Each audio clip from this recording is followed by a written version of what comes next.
Hi guys, welcome to my channel Examtoria. आज मैं आपसे बहुत ही ज़्यादा ज़रूरी इन्फॉर्मेशन शेयर करने वाली हूँ और ये इन्फॉर्मेशन है Jharkhand job vacancy exercise inspector उत्पाद सिपाही के बारे में। तो वीडियो में आगे बढ़ने से पहले अगर आपको ये वीडियो पसंद आई तो इसे लाइक कर दीजिए और इस चैनल को सब्सक्राइब कर दीजिए। जैसा कि मैंने फ़ोटो डाला तो आप क्लियरली देख सकते हो, इसमें लिखा हुआ है झारखंड उत्पाद सिपाही 2022 के लिए एक फॉर्म निकला है जिसे आप www.jssc.nic.in में भर सकते हो। इसका परीक्षा शुल्क 100 रुपये है। इसमें झारखंड के एसटी एवं एससी के लिए परीक्षा शुल्क को 50 रुपये ही रखा गया है। जिन बच्चों ने झारखंड उत्पाद सिपाही कॉम्पिटिशन 2018 में सम्मिलित हुए थे और जो इस विज्ञापन की शर्तों को पूरा करते हैं उन्हें पुनः आवेदन देना होगा, लेकिन उन्हें परीक्षा शुल्क नहीं लगेगा। नए आवेदन पत्र में पूर्व समर्पित आवेदन पत्र का रजिस्ट्रेशन नंबर और जन्म तिथि देना होगा, जिससे कि परीक्षा शुल्क माफ़ कर दी जाएगी। उत्पाद सिपाही एवं मद्य निषेध झारखंड उत्पाद सिपाही सेवा संवर्ग में कुल सीटें 583, अनारक्षित सीटें 237, एसटी के लिए 148, एससी के लिए 57, अत्यंत पिछड़ा वर्ग के लिए 50, पिछड़ा वर्ग के लिए 32 और आर्थिक रूप से कमज़ोर वर्गों के लिए 59 सीटों का आरक्षण किया गया है, जिसमें 30 सीटें महिलाओं के लिए भी आरक्षित होंगी और 12 सीटें खेलकूद कोटा से। आप लोग एग्ज़ाम देने से पहले चेक कर लें कि आप सारी शर्तों को पूरा करते हो। अगर आप शर्तों को पूरा नहीं करते तो आप फॉर्म नहीं भर सकते। पदनाम उत्पाद सिपाही एवं मद्य निषेध विभाग के तहत झारखंड उत्पाद सिपाही सेवा संवर्ग। इसका वेतन है 19,900 से 63,200 तक। इसकी शैक्षणिक योग्यता है 10th पास झारखंड राज्य में अवस्थित मान्यता प्राप्त शैक्षणिक संस्थान से। इसको आप और भी डिटेल में जाके www.jssc.nic.in पर चेक कर सकते हो।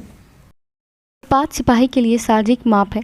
अनारक्षित एवं आर्थिक रूप से कमज़ोर वर्गों के लिए ऊंचाई 160 सेंटीमीटर न्यूनतम और सीना न्यूनतम 81 सेंटीमीटर।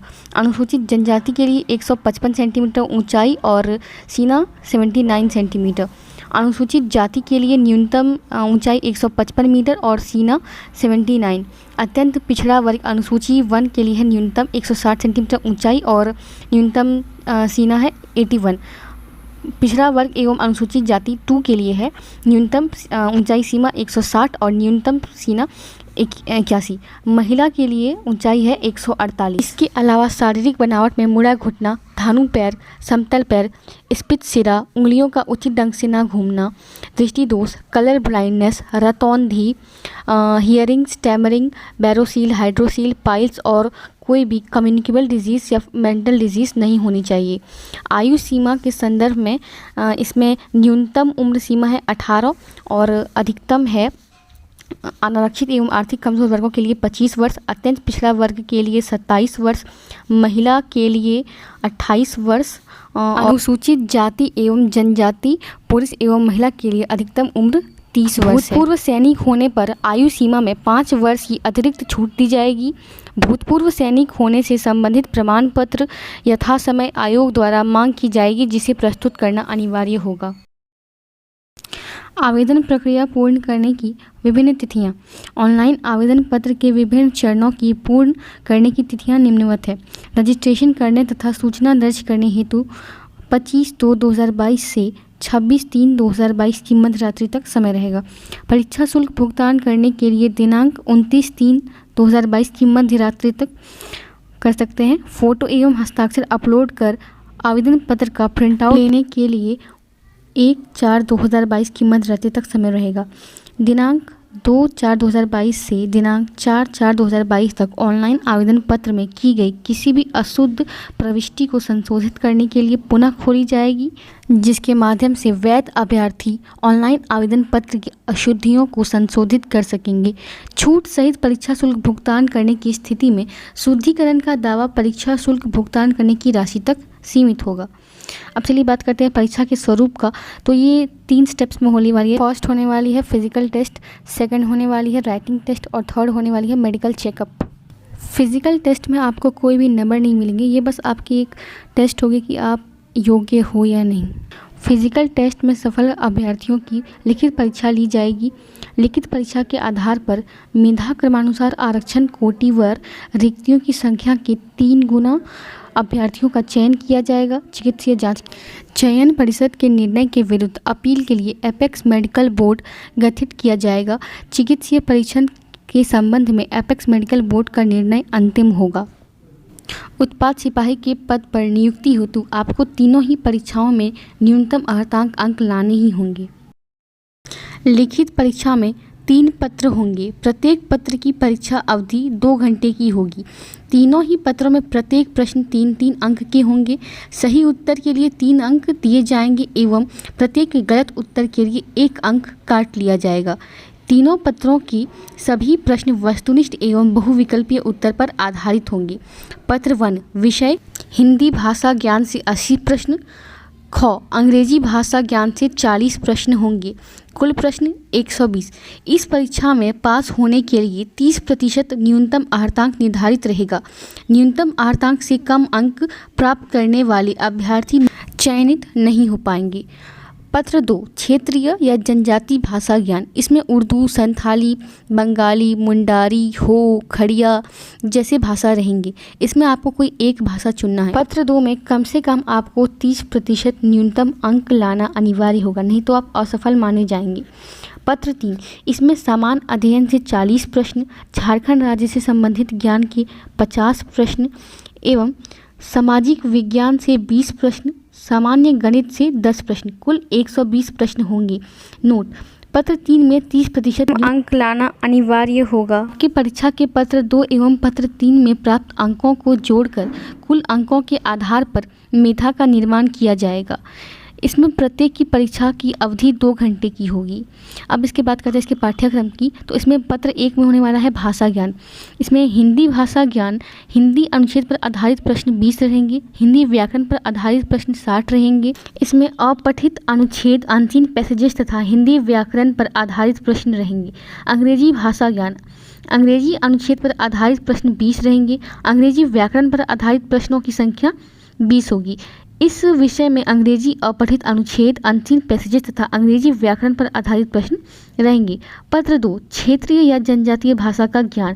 इसमें मैं आपको खोटा का सिलेबस बता देती हूँ। इसमें गद्य भाग, कहानी, एकांकी, नाटक, लघु उपन्यास, खोटा गद्य पद संग्रह, प्रकाशक इसके खोटा साहित्य संस्कृति परिषद बोकारो, डू डाहिर जिरहुल फूल। व्याकरण में संज्ञा, सर्वनाम, कारक, लिंग, निर्णय, मुहावरा, कहावत। सहायक पुस्तकें होंगी खोटा सहित सदानिक व्याकरण, लेखक A.K. झा। ख खोटा व्याकरण के लिए लेखक वसुदेव महतो की बुक को पढ़ सकते हैं। नंबर 3 पे निबंध समसामयिक विषय पर सहायक ग्रंथ खोटा निबंध संग्रह, संपादक मंडल Kumar Shashi, doctor Vinod Kumar, doctor B.N. औतार।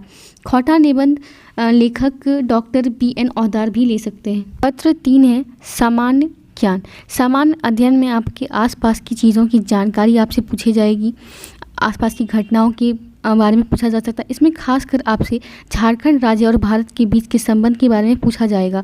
इसमें समसामयिक विषय है राष्ट्रीय एवं राज्य स्तरीय पुरस्कार, भारतीय भाषाएं, पुस्तकें, लिपि, राजधानी, मुद्रा, खेल खिलाड़ी, महत्वपूर्ण घटनाएं, भारत का इतिहास, संस्कृति, भूगोल, पर्यावरण, स्वतंत्रता आंदोलन, भारतीय कृषि तथा प्राकृतिक संसाधनों की प्रमुख विशेषताएं एवं भारत का संविधान एवं राज्य व्यवस्था। झारखंड राज्य से संबंधित ज्ञान में आपसे झारखंड राज्य के भूगोल, इतिहास, सभ्यता, संस्कृति, भाषा, साहित्य, स्थान, खान खनिज, उद्योग, राष्ट्रीय आंदोलन में झारखंड का योगदान, विकास योजनाएं, खेल खिलाड़ी इत्यादि सवाल पूछे जा सकते हैं।